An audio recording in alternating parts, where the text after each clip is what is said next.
let's imagine this situation. We have discovered our ikigai, and now to pursue it and to nurture it, how can you as a coach, Deepak, and like what's the importance of your techniques and what's the importance of your knowledge of ikigai, that we can nurture it and like pursue it further, and like how is a coach supposed to help after finding the ikigai or Great. finding the ikigai? Yeah. There are two parts to the question. The first is finding a ikigai, Yeah. and what is my role as a coach, and how we can really trace it. Each of these directions Yeah. require a guidance to understand what's your passion itself. Require a sort of a tool, a questionnaire, or a kind of a set of tools Yeah. which enable you to find what your passion is. And then we move on to the second one, which is what you're good at. And here again, there are various strength finder tools to identify what are your strengths, what are you truly good at. And it's not just what you think. We also go 360 degrees.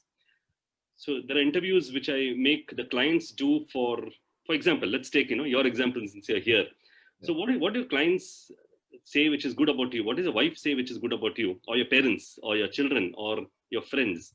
You're going to now go into the Johari quadrant. You're going to try to understand your strengths from various perspectives, and it's not just your perspective, which is very limited.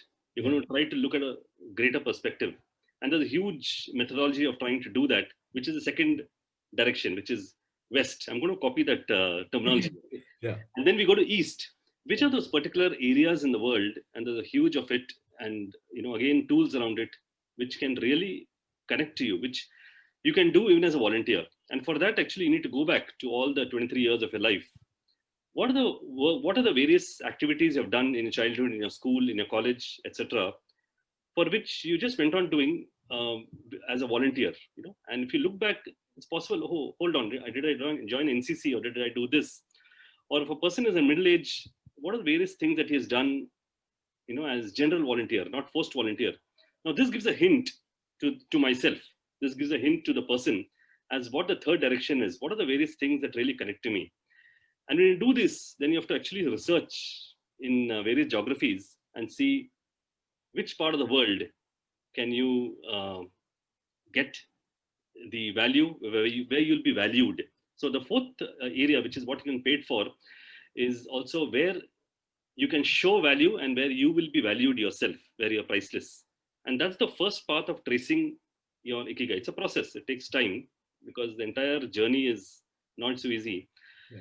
The second question, having found it, how can you really go for it? So that's the connecting between my ikigai and my reality.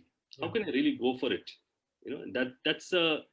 That's a huge thing. That's a huge challenge, because finding ikigai is one, and then following it is another.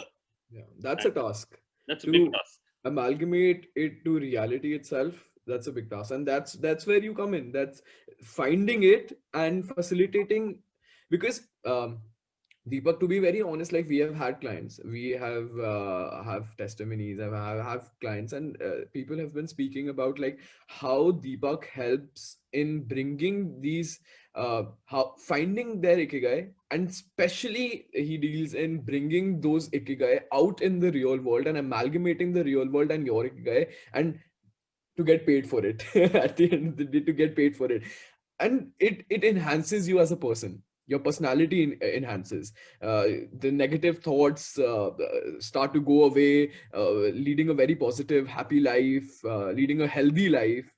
A lot of changes, and this is in reality. This is not something that is just like in the books. I have seen it through our clients, and even Deepak would have been seeing it since, like, I don't know, so many years that people have changed and everything. And yes, of course, this really helps. So yeah, Deepak. There are You- 5 steps to it, which I do, which is beyond ikigai. Ikigai to reality. It's called the PACES model. Yeah, It works on passions, assets, character, which is our own character, and yeah, experience and skill sets. So that's the process I use to bridge that gap yeah. between ikigai and reality, and try to get people to reach their ikigai and follow it faster. Hmm. Okay, Deepak. So I have a